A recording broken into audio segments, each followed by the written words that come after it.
ደገቤት ደዊሉ ኳሕኳሕ ብላሎ ድምፁ ሰሚዕካ ልብኻ ከፊትካ መታን ክትቅበሎ እንሆ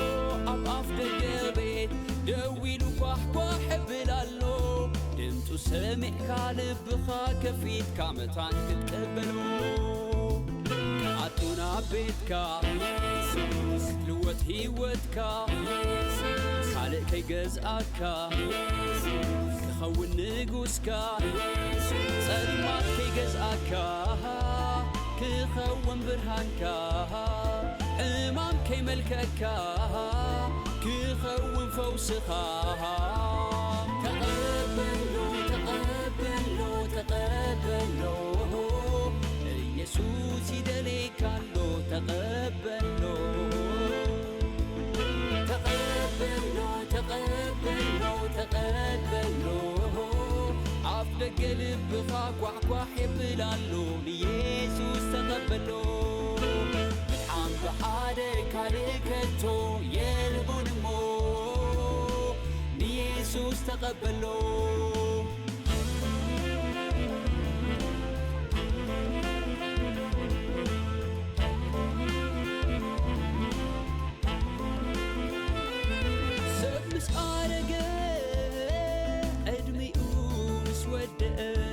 شيب دانينو مركوز مسحازة حيلو مستخمة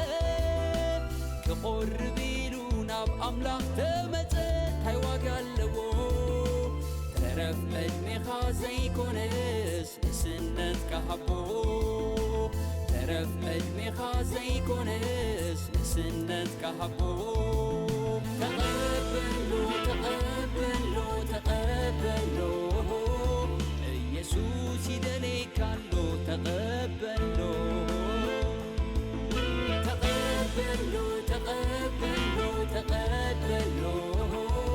ኣፍ ደገ ልብኻ ኳሕኳሕ የብላሎ ንኢየሱስ ተቐበሎ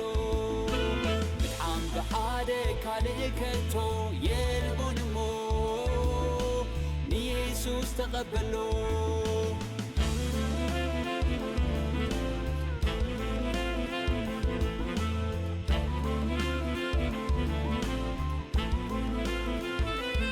ንዓኺ ዝኸውን ዓብዪ ብስራት ኣሎኒ ክትድሕን ካብ ናይ ዘለኣለም ሞት ክትኣቱ ናብ ዘለኣለም ህይወት ካብቲ ድቕድቕ ጸልማት ናብ ዘገርም ብርሃን ክትኣቱ መታን ተቐበሎ ተቐበሎ ሎሚያ መዓልቲ ምድሓንካ ንኢየሱስ ተቐበሎ ተቐበሎ ተቐበሎ ተቐበሎ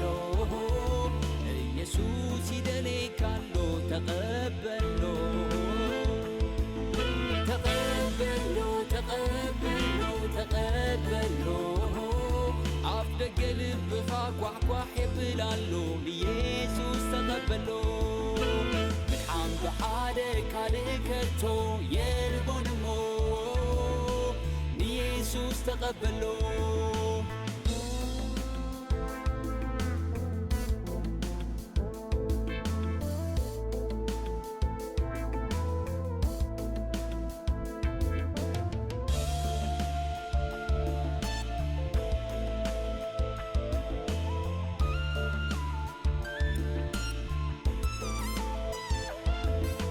ክመውት ኢሉ ምስ ሞት ዝተቋፀረ መን ኣሎ ኣይትፈልጦን ኢኻ ኣብ ቅድሜኻ ዘሎ ሎሚ ግን ወሲንካ ኢየሱስ ተቐበሎ ንትቐታሊ ነፍሲ ሰይጣን ቀድሞ ንትቐታሊ ነፍሲ ሰይጣን ቀድሞ ተቐበሎ ተቐበሎ ተቐበሎ ኢየሱስ ይደልየካሎ ተቐበሎ ተቐበሎ ተቐበሎ ተቐበሎ ኣፍ ደገ ልብኻ ኳሕኳሕ የብላሎ ንኢየሱስ ተቐበሎ ብሓን ብሓደ ካልእ ከቶ የልቡን እሞ ኢየሱስ ተቀበሎ ንሱኳ ምስ ሓጢኣተይ ካብ ተቐበለንን ካብ ዘይነዓቐንን እቕበሎ እቕበሎ እቕበሎ ኢየሱስ ሎሚ ወሲነ እቕበሎ እቕበሎ እቕበሎ እቕበሎ ንሰይጣን ንዓለም ንስጋ ክሒደ ኢየሱስ